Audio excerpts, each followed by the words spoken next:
founding father of America, who do you most commonly think of? Some don't know this, but Alexander Hamilton is considered to be one of the most contributive but controversial founding fathers. Ever since I watched the musical Hamilton by Lin-Manuel Miranda, I've been inspired to research Hamilton's life in order to provide you with credible information about his childhood, education, life, career, and death. Now, according to Joseph Murray's book, Alexander Hamilton, America's Forgotten Founder, Hamilton was born on the island of Nevis in the British West Indies. Hamilton was born on January 11th. However, there's debate going on about whether he was born in the year 1755 or 1757. Hamilton was born to Scottish merchant James Hamilton and his wife, Rachel Fawcett. At the age of 8, Hamilton's father left, and his mother, older brother, and himself moved to the island of St. Croix. Here, Hamilton began working at the trading post, Beckman and Kruger. However, during this time, Hurricane St. Augustine struck St. Croix, destroying everything in its path.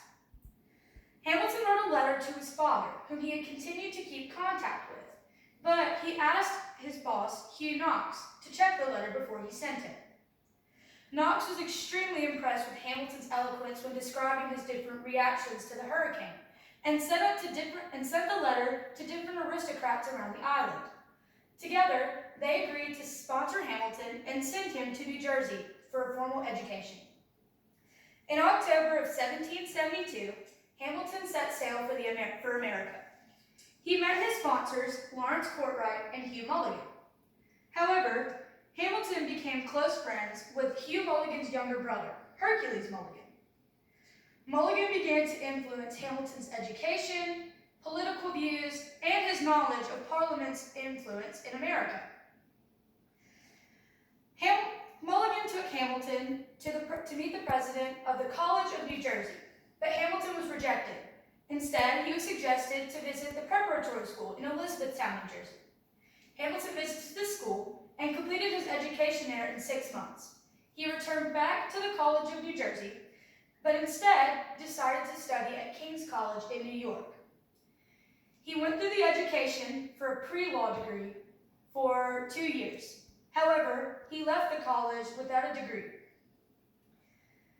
A few months after his education was finished, the Second Continental Congress agreed to start a militia army in New York. Immediately, Hamilton applied for the position of the commander of the Provincial Company of Artillery. Shortly after Hamilton was granted this position, George Washington led the army to run out the British that were invading New York. During this invasion, Hamilton led his company and successfully stole 21 of the British cannons. This military feat grabbed Washington's attention, and Hamilton got a promotion to Washington's aide-de-camp.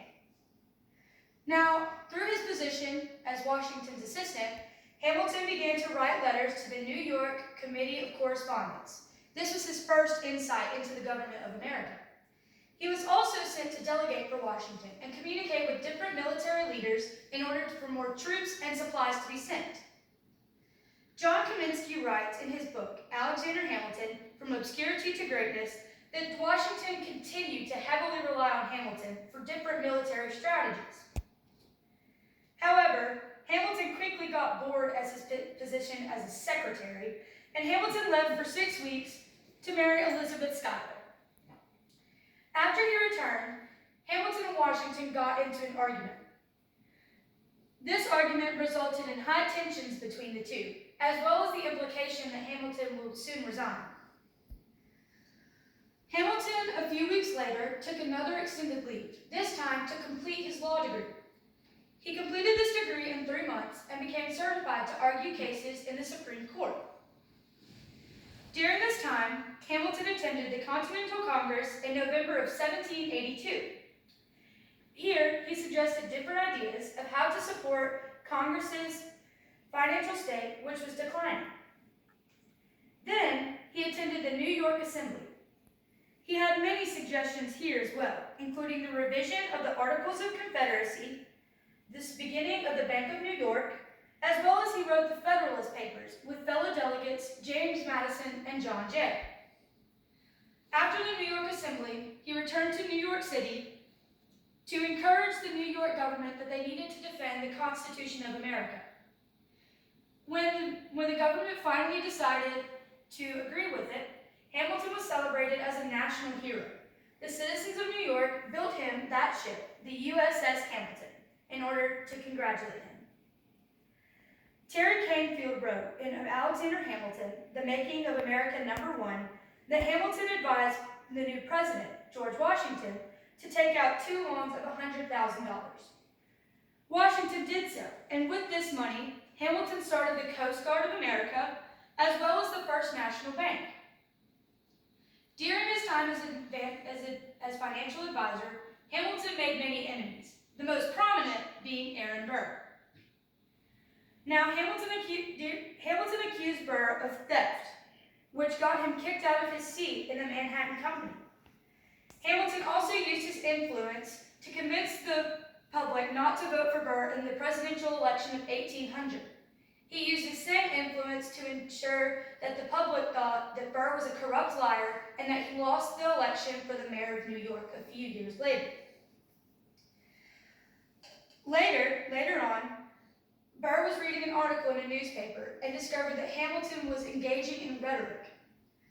Burr challenged Hamilton to a duel in Weehawken, New Jersey on July 11th. That same day,